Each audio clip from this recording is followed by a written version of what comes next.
The Origins of Freddy Fazbear's Pizzeria by Saul Tiber, narrated by Otis Jiry.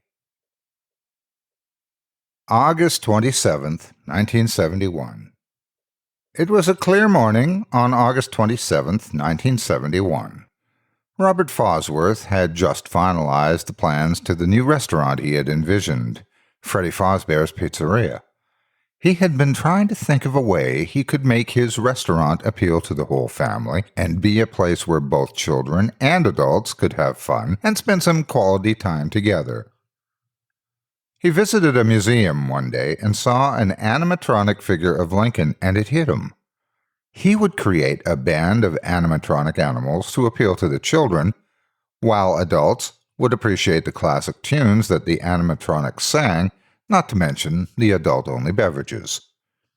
He named the main animatronic Freddy Fazbear after his grandfather, Frederick Fazworth. The names of the other animatronics were a little less creative: Chicka the Chicken and Bonnie the Bunny. That didn't matter, though. His dream of owning his own restaurant was finally coming true. October 1st, 1971. Robert received a call from the technician and was informed that the creation of the animatronics would be a lot more expensive than they first had calculated. Robert had requested very sophisticated AI for his machines. He wanted nothing less than the best. Still, he asked if there was anything they could do to lower the price at all. They informed him that they had been working on some experimental AI, and if he was willing to participate in this project, it would be a lot cheaper than the normal AI he had requested. Too blinded by his grand vision, he accepted without asking any further questions. October 6th, 1971. The technicians worked day and night on the project. They had already been working on seeing how the human brain works with mechanical nerves, and trying to find out a way to keep the mechanical body from rejecting the brain.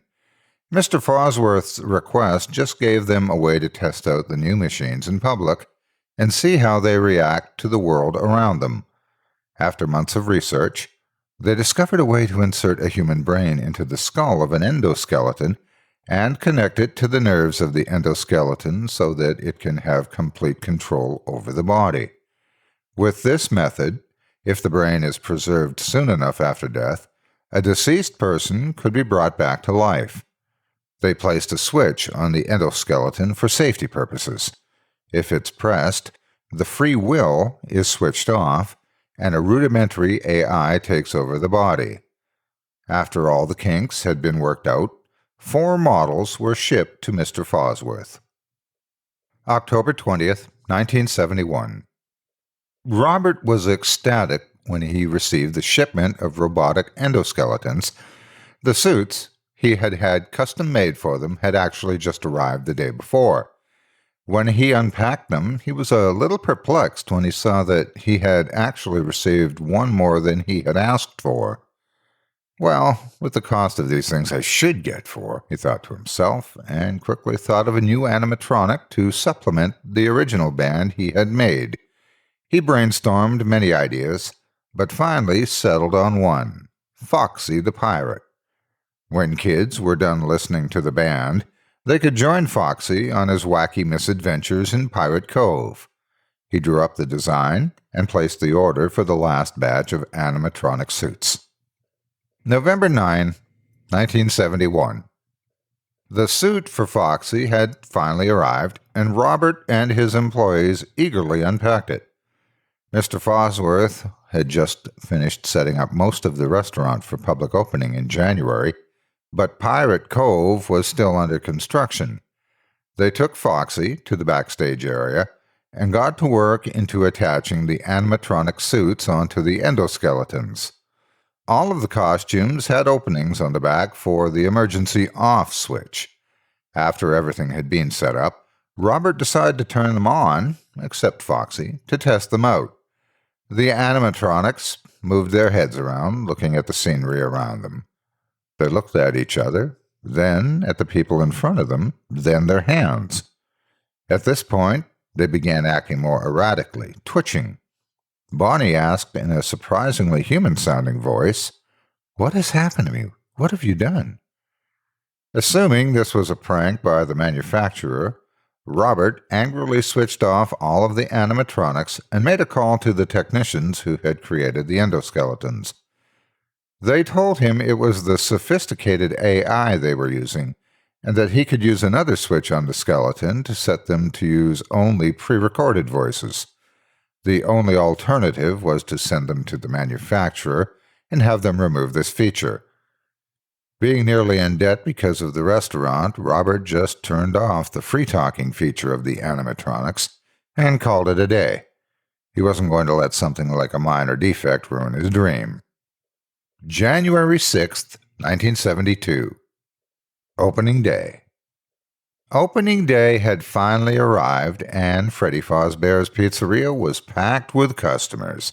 Everyone brought their kids to see the band, while they all ate pizza as a family.